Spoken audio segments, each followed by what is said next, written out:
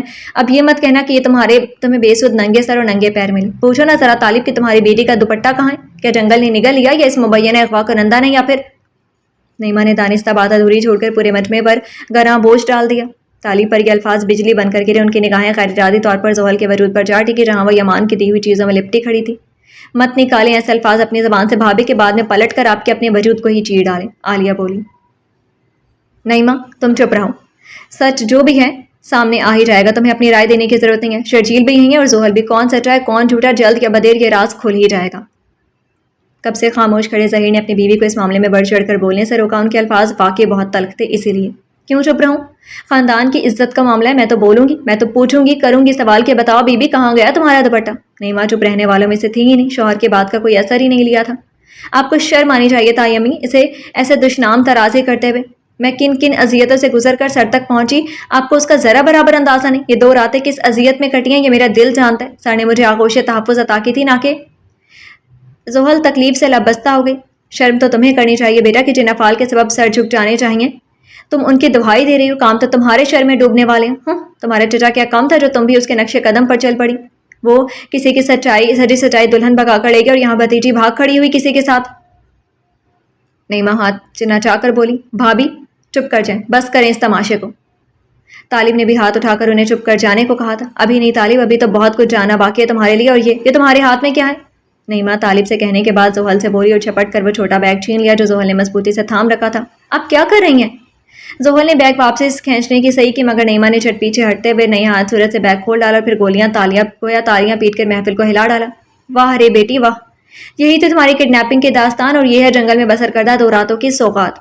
نعیمہ نے اگلے ہی لمحے بیگ کی ساری متاع الٹ کر زمین پر بکھیر دی. سب کی نگاہیں فرش پر گری اشیاء پر جم گئی. ایک مٹی کا تراشا ہوا دل اور پھول, ایک سفید مرجھایا ہوا پھول وہی جو یمان نے زحل کے بالوں میں سجایا تھا, اور ننھے گلابی پھولوں کی بنی ایک انگوٹھی اور ایک مالا جو یمان نے بنا کر اسے پہنائی تھی. کیا تاثر لیں ہم ان اشیاء کا جو تم نے یوں چھپا کر رکھی, گویا یہ کوئی نایاب خزانہ ہو. زحل جواب میں فوری طور پر کچھ نہ بول پائی. زحل کو پھولوں سے دلی رغبت ہے, اسی باعث یہ اشیاء اس بیگ میں موجود ہیں. آپ براہ کرم ہر چیز کو بدگمانی کے عینک سے مت دیکھیے.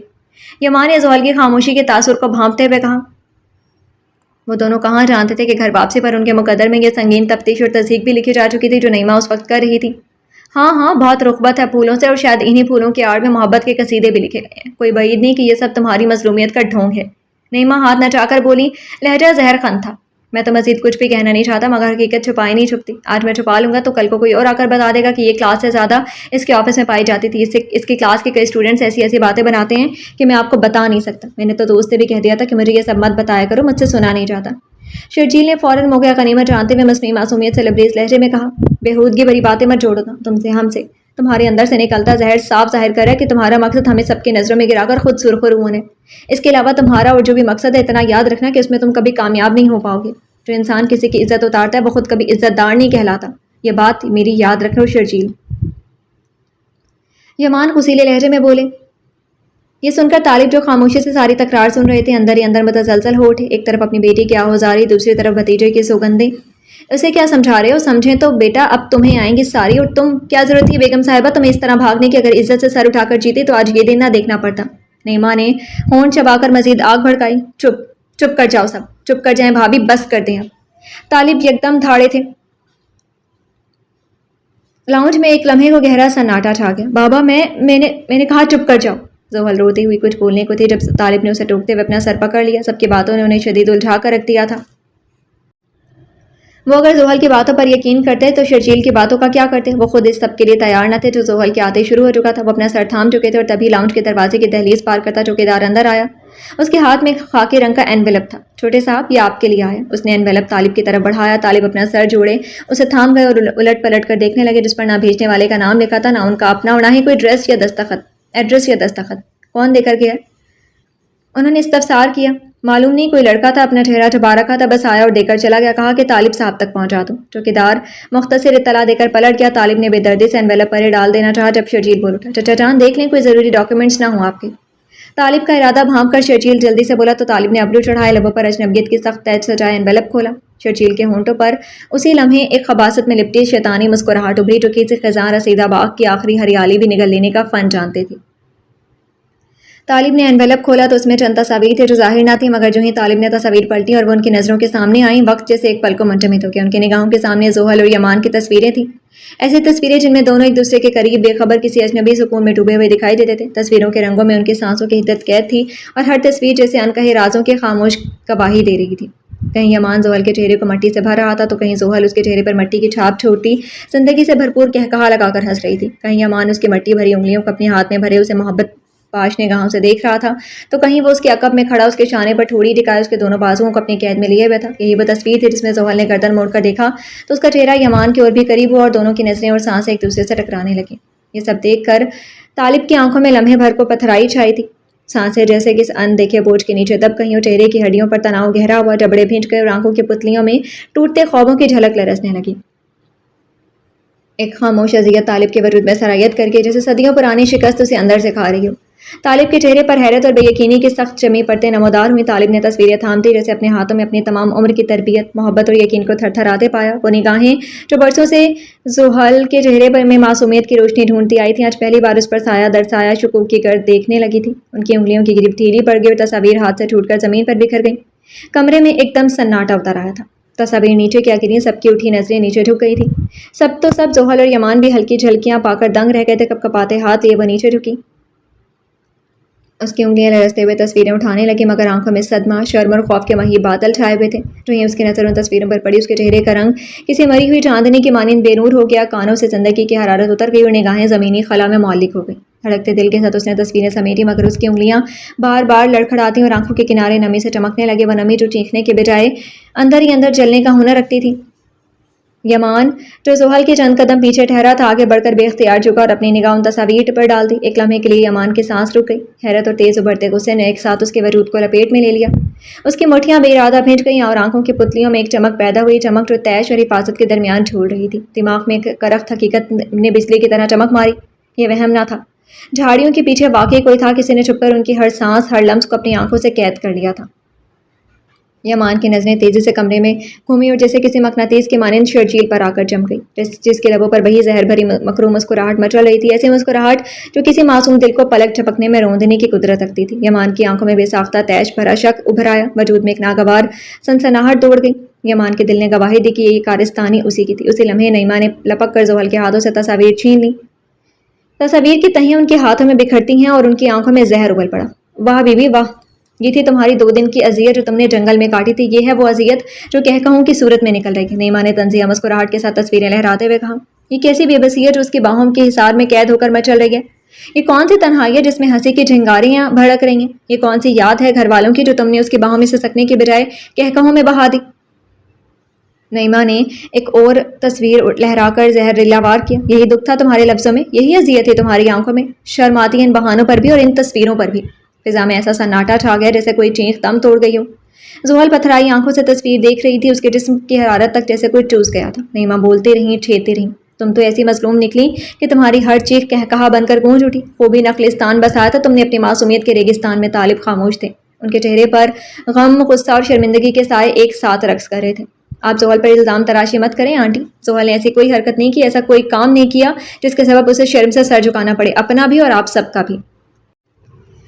یمان کی برداشت جواب دے گئی تو وہ بول اٹھا، ارے اس سے بڑھ کر اور کیا کرے گی، بلکہ کیا کیا بھی ہوگا، یہ سب تو وہ ہے جو تصویروں میں نظر آ رہا ہے، بہت کچھ تو ابھی بھی چھپا ہوا ہے۔ ان کے الفاظ تیز تیز چھریوں کی طرح زحل کی روح کو کاٹنے لگے۔ یمان کی آنکھوں میں خون اتر آیا، وہ غصے سے بھر کر ایک قدم آگے بڑھا۔ بس کیجیے آنٹی، آپ حد سے زیادہ بڑھ رہی ہیں، الفاظ سنبھال کر ادا کریں، آپ کو کوئی حق نہیں پہنچتا زحل کی عزت پر کیچڑ اچھالنے کا۔ بہت بولی آپ نے، بہت سن لیا میں نے، اب ایک لفظ ہی مت بولیے گا ورنہ مجھ سے برا کوئی نہیں ہوگا۔ وہ مٹھیاں بھینچتے ہوئے ببھر کر بولا۔ نعیمہ نے طنزیہ ہنکارا بھرا اور تبھی شرجیل بولا، زبان تم سنبھالو، یہ کس لہجے میں بات کر رہے ہو میری ماں سے؟ شرجیل بھی بپھرا، تم دونوں ماں بیٹے زحل کی عزت کی دھجیاں اڑاتے رہو، پھر وہ ٹھیک ہے، میں کچھ بولوں تو غلط ہے؟ یمان مگر چپ نہ کیا۔ زحل کی عزت کی اگر اتنی ہی پرواہ تھی تو اسے لے کے کیوں گئے بھگا کر، اور یہ پیار کے گل چھڑے کیوں اڑاتے رہے؟ سب کر آ کے آ گئے اور اب دودھ کے دھلے بن رہے ہو؟ شرجیل بڑے جبڑے بھینچتا بولا۔ یہ تصویریں جھوٹی بھی تو ہو سکتی ہیں، یہ سب جھوٹ ہو سکتا ہے، کسی کی چال بھی ہو سکتی ہے۔ اسی وقت ایک کپکپاتی سی آواز سنائی دی، وہ مایا تھی جو لرزتے ہونٹوں سے بولی تھی۔ عالیہ تو بس خاموش کھڑی تھی، طالب کو دیکھ رہی تھی۔ جنہیں بولنا چاہیے تھا، سب کا منہ بند کروانا چاہیے تھا، مگر وہ لب بستہ کھڑے تھے۔ او بڑی بھی، یہ سب فیک ہوتا تو تمہاری بہن اور یہ نام نہاد شخص چپ کیوں رہتا؟ نعیمہ ہوں والے انداز میں بولی۔ طالب نے آہستہ سے سر اٹھایا، ان کی آنکھوں میں مایوسی اور اذیت کے بھنور گھومنے لگے۔ وہ زہر پی کر جیسے بولے۔ زحل، ان کی آواز میں وہی باپ کی کرخت مگر ڈوبتی محبت چھپی تھی۔ یہ سب جو میں نے دیکھا، کیا یہ سب سچ ہے؟ طالب ابھی بھی زحل کو موقع دے رہے تھے سچ جھوٹ ظاہر کرنے کا، مگر زحل نے جواب میں سر جھکائے رکھا۔ ہونٹ کانپے مگر کوئی لفظ زبان پر نہ آیا، آنکھیں پلکوں کے پردے میں چھپنے لگی۔ طالب نے ایک پل اور تڑپتے ہوئے اسے دیکھا، پھر دوبارہ زیادہ گہرے اور بوجھل لہجے میں سوال کیا، زحل میں تم سے کچھ پوچھ رہا ہوں، سچ سچ بتاؤ مجھے۔ مگر زحل بدستور خاموش رہی۔ اس کی خاموشی اب چیخ بن کر گونج رہی تھی۔ اس کی خاموشی پہ طالب کے چہرے کا رنگ زرد پڑ گیا، ایک دردناک نادم سی اذیت اس کی آنکھوں میں تیر گئی۔ وہ سمجھ گئے تھے ہر اشک، ہر شک، ہر انکار، ہر دلیل اس خاموشی کے نیچے دفن ہو چکی ہے۔ زحل کی خاموشی ان کے سوال کا جواب تھی، اس کی خاموشی جو اب ان پر خاموش جواب پر ان کے اندر کا آخری قلعہ بھی زمین بوس ہو گیا۔ جو دل اب تک اس کی سچائی کی کوئی کچی ڈور تھامے کھڑا تھا، وہ ڈور بھی دو حصوں میں تقسیم ہو گئی۔ دل کے نہا گوشے میں وہ جو پہلے ہی تبھی ایک نحیف سی صدا اب تک سسک رہی تھی کہ میری بیٹی جھوٹ نہیں بول سکتی، اس کے آنسو کبھی دروغ کے لباس میں نہیں بہے، مگر ان تصویروں کے سنگین حقیقت اور زحل کے خاموش اقرار نے اس صدا کو بھی خاموشی کے بے رحم غار میں دفن کر دیا تھا۔ فرش پر پڑی تصویریں جیسے لفظوں سے زیادہ بلند چیخیں مار رہی تھی، وہ چیخیں جنہوں نے طالب کے دل کو قائل کر لیا تھا کہ ان کی بیٹی غلطی پر ہے۔ شاید وہ معصوم آنکھیں جھوٹ کی مکار جھلک لے بیٹھی ہیں، اور شاید وہ آنسو جو کبھی ان کے لیے مقدس تھے محض اداکاری کا لباس ہے۔ شرجیل کی لگائی ہوئی اب دل میں جڑ پکڑ چکی تھی، یقین کا سبزہ جھڑ چکا تھا، اب صرف بدگمانی کی بنجر زمین باقی تھی۔ طالب کے روح میں جو بے یقینی کی آخری چنگاری دہک رہی تھی، زحل کے جواب سے اب مکمل بجھ چکی تھی۔ چہرے پر گہری سنجیدگی اور سرد مہری تھی کہ دھند چھا گئی تھی، ایسی دھند جس میں باپ اپنی بیٹی کو گم کرتا ہے۔ ان کے اندر کہیں ایک عظیم شکست نے اپنے پرچم گاڑ دیے تھے، وہ شکست جو باپ کے دل پر اعتبار کے قتل سے نصیب ہوتی ہے۔ دیکھ لیا آپ نے، اپنے کرتوتوں سے اب منہ چھپانے کی مہلت بھی نہیں ملی، اس معصومہ کو اپنے کیے سے انکاری بھی نہیں۔ یہ ہوتی ہیں وہ بیٹیاں جن پر ماں باپ آنکھیں بند کر کے بھروسہ کرتے ہیں۔ نعیمہ نے فتح مند انداز میں سر جھٹکا اور زہریلی مسکراہٹ کے ساتھ وار کیا۔ زہر کی سانس جیسے اٹک گئی، ہوا میں ایسا زہر گھل چکا تھا جس نے ہر شے کو ساکت کر دیا تھا، اور یمان کا بس نہیں چلا تھا کہ وہ پورے زمانے کا گریبان چاک کر دے۔ یہ جو راتوں کو جنگل میں چاندنی تلے قسمیں کھانے کا تماشا کیا ہے نا، اب ہم سب اس کا خمیازہ بھگتیں گے۔ ابھی تو تصاویر صرف گھر تک آئی ہیں، محلے میں کس کس کو منہ دکھائیں گے اگر یہ تصاویر جگہ جگہ پھیل گئی تو؟ نعیمہ نے اس پہلو کی طرف توجہ دلائی جس کی طرف کسی کا گمان بھی نہیں تھا۔ زحل نے لرزتے ہونٹوں کے ساتھ مشکل خود کی چیخوں کو سنبھالا، مگر نعیمہ کی زہریلی باتوں نے اس کے حوصلے کو چور کر دیا تھا۔ وہ شدت غم سے لرزتی ہوئی زمین پر بیٹھ گئی تھی۔ یمان نے قدم آگے بڑھایا اور زحل کے پاس بیٹھتا اسے سہارا دیتا بولا، میں قسم کھا کر کہتا ہوں کہ زحل بالکل معصوم ہے۔ اگر میری نیت میں ذرا سا بھی کھوٹ ہوتا تو میں اسے عزت کے ساتھ آپ کے دروازے تک نہ لاتا۔ وہ اس کی معصومیت کی قسم کھانے کو بھی تیار بیٹھا تھا، بلکہ کھا بھی چکا تھا، عزت کے ساتھ۔ اور یہ پھولوں کے تحفے ہیں، یہ باہوں میں باہیں ہیں، بیچ راہ باندھے گئے محبت کے وعدے، ان سب کی کیا توجیہ ہے؟ ہائے، ہم تو کسی کو منہ دکھانے کے قابل نہیں رہیں گے۔ نعیمہ نے تنزن آنکھیں گھما کر کہا اور بینڈ ڈال دیا، اگر عزت کی اتنی ہی پرواہ ہے آپ کو تو پہلے اپنے بیٹے کو دوسروں کی عزت کرنا سکھائیں، جس نے اپنے ہی گھر کی بیٹی کو ایک جانور کے ہاتھ سونپا، اور پھر جب وہ اس کی قید سے فرار ہوئی تو ہماری تصاویر اتار لیں تاکہ گھر کی لڑکی کو سب کے سامنے سر عام بدنام کر سکیں۔ شرم آپ کو ہم پر نہیں، اپنے بیٹے اور اس کے کرتوتوں پر آنی چاہیے۔ اگر اسے اچھے برے کی سیکھ دی ہوتی آنٹی تو آج یہ تماشا کھڑا نہ ہوتا، جہاں کچھ نہ کر کے بھی ہم سب شرم سے سر جھکائے ہوتے۔ یمان نے بھی نعیمہ کو منہ توڑ جواب دے رہا تھا، کیا کہا تم نے؟ دیکھ رہے ہو ظہیر، دیکھ رہے ہو سبتین کیسے تم لوگوں کی ماں کی تربیت پر انگلی اٹھا رہا ہے، یہ باہر کا لڑکا۔ نعیمہ جذباتی ڈرامے بازی پر اتری، سب کچھ سامنے ہے یمان صاحب، اس لیے تم میری ماں یا میرے بھائی کو کوئی الزام نہ ہی دو تو بہتر ہے۔ میری ماں کی زبان بھلے تلخ سی، مگر وہ خود سے کوئی الزام تراشی نہیں کری، انہوں نے وہی کہا ہے جو سنا اور دیکھا ہے۔ سبتین ماں کی حمایت میں جب آگے بڑھ کر بولا تو زحل اور امایا کو لگا جیسے آسمان دھڑام سے ان کے وجود پر گرا ہو۔ سبتین، امایا کی زبان لڑکھڑائی، آپ بھی؟ اس کی آواز اتنی تھی کہ وہ خود ہی سن نہ پائی۔ اسے سبتین سے اس سب پر یقین کرنے کی امید نہیں تھی، مگر آخر کو وہ نکلا بھی واقعی سب جیسا ہی، اور وہ سبتین سے کیا گلا کرتی جب اس کا اپنا باپ بھی بے یقین ہوا بیٹھا تھا۔ بہت بول لیا تم نے لڑکے، اور بہت سن لیا ہم نے، اب تم اپنا دوغلا وجود سمیٹو اور نکلو یہاں سے۔ نہ